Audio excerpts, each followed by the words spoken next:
Ice soda కొట్టమంటారండి? Soda తీసుకుంటారా? అది విస్కీతో తప్ప తాగను. విస్కీయా? అంత పాడలవాటు మీకు ఎలా అయింది? అందులో పాడే ఉంది. ఎదుటివాడి ప్రాణాలో కన్నీళ్ళలో తాగితే తప్పు గాని నాకు నేను తాగి నన్ను నేను సంతృప్తి పరచుకోవడంలో తప్పే ఉంది. కాకపోవచ్చు, కానీ మీ తాగుడు ఎదుటి వాళ్ళ కన్నీళ్లకు కారణమైతేను. కన్నీళ్ళ?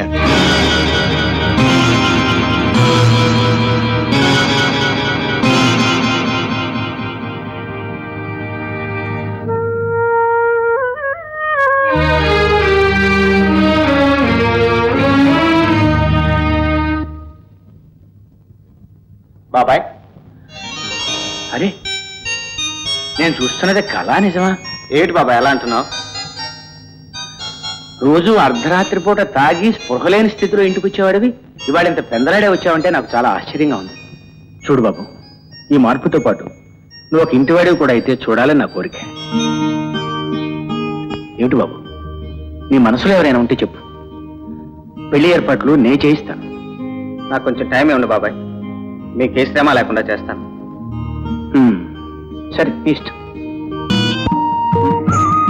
ఆపండి ఆపండి, ఇక్కడ దిగి ఏ బస్సులోనో రిక్షాలోనో వెళ్తాను. మీ జోడు చూస్తుంటే నేరుగా మా ఇంటి వాకిట్లోనే దింపేలా ఉన్నారే. ఏం దింపితే? మన అగ్ని సాక్షిగా 7 అడుగులు నడవకుండానే ఇంత దూరం నడిచామని మా నాన్నకి తెలిస్తే నా ప్రాణమైనా తీస్తారు, లేక ఆయన ప్రాణమైనా తీసుకుంటారు. ఆయనకి సంగీతంలోనే కాక సాంప్రదాయాల పట్ల కూడా ఉందన్నమాట చేదస్తాం. అవును, మీరు పెద్దలతో మా ఇంటికి వచ్చేంత వరకు మనం ఇలా ఉండటమే మంచిది. అలాగే వస్తాను, కానీ ఆ తర్వాత నువ్వు మా ఇంటికి రావాలి. దీనికి? నా ఆతిథ్యం స్వీకరించడానికి. ఆ తర్వాత నేను పెద్దలతో మీ ఇంటికి వచ్చి పెళ్లి చూపులు చూసి మీ నాన్నగారి చేత కళ్యాణ రాగం వాయించి మన కళ్యాణానికి ముహూర్తం పెట్టించేటట్లు చేస్తాను. సరేనా? సరే. రేపు తప్పకుండా ఇంటికి రావాలి. నీకోసం ఎదురు చూస్తుంటాను.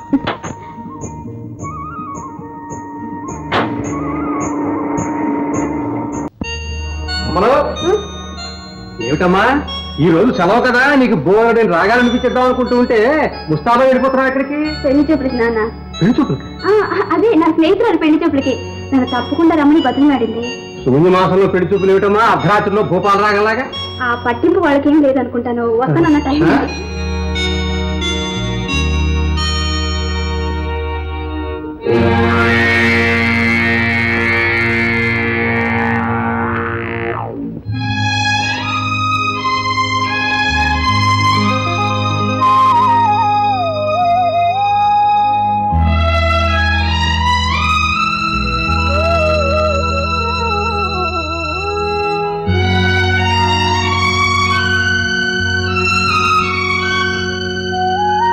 హలో రాధా, నువ్వు చూస్తున్నది ఎవరినో తెలుసా?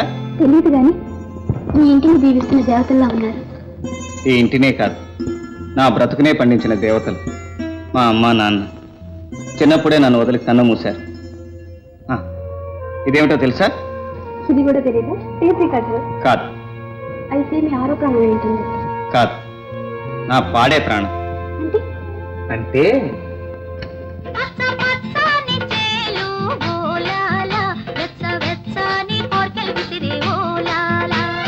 బిసిరి బిసిరి కోర్కెలన్నీ ఓలాల, పాడు ముసురు బట్టి ముంచేసే ఓలాల, పాడు ముసురు బట్టి ముంచేసే ఓలాల.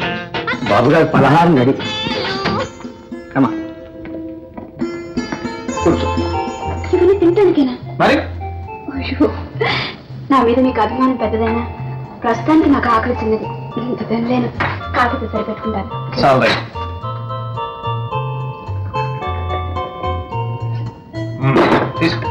ముందు మీరు తీసుకోండి. ముందు నువ్వు.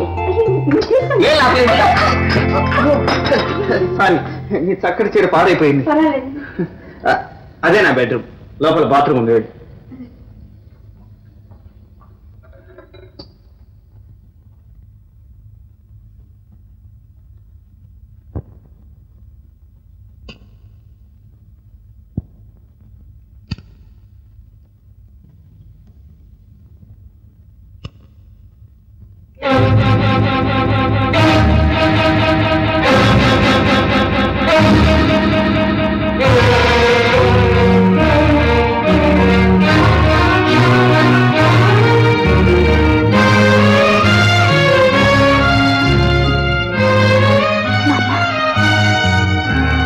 పొంగిపోయాయమ్మా పెళ్లి చూపులు.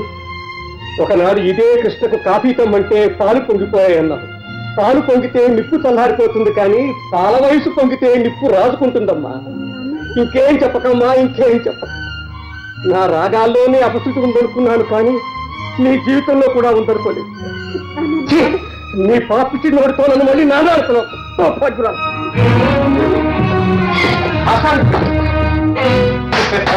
సోదరా శభాష్, నెల రోజుల్లో నీ పడగదిలో పరిచయం చేస్తారని 4 రోజులు ముందే రప్పించావు. పందెం నువ్వే గెలిచావు సోదరా. లేక పని అనుకున్నారా? ఆ రోజు మీరు చేసిన అవమానానికి ప్రతీకారంగా నెల రోజుల్లో మిమ్మల్ని తన పడగది రప్పిస్తారని పందెం కాశాడు, గెలిచాడు. వెళ్తాను సోదరా, కానీ ఇది చూసిన నా కన్న తండ్రి ఏమవుతాడన్నది నా బాధ. బాయ్.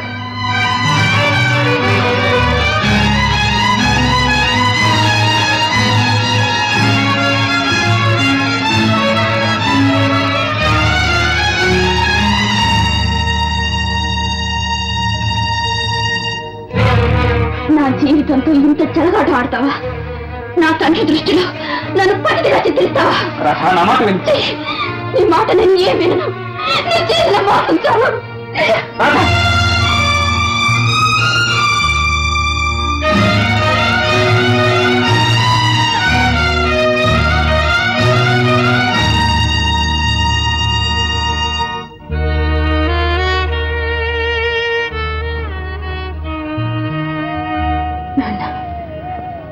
జీవితంలోని నేను ఆడిన ఒక అబద్ధం, చేసిన చిన్న తప్పు ఈ రోజు నేను నన్ను దోషిగా పెట్టాయి. నీ ముందున్న భగవంతుడి మీద సాక్షిగా చెప్తున్నాను, నేను ఏ తప్పు చేయలేదు నాన్న. అతను మంచివాడిని అతని ముఖం మీద నువ్వు ముద్ర వేశాకి అతనితో చదువుగా తిరిగాను. కానీ అతని దుర్మార్గుడు నీకంటే ఒక క్షణం ఆలస్యంగా తెలుసుకున్నాను. ఆ క్షణం జీవితంతో గుర్తించుకునేలా చేయకున్నాను. నన్ను క్షమించున్నాను.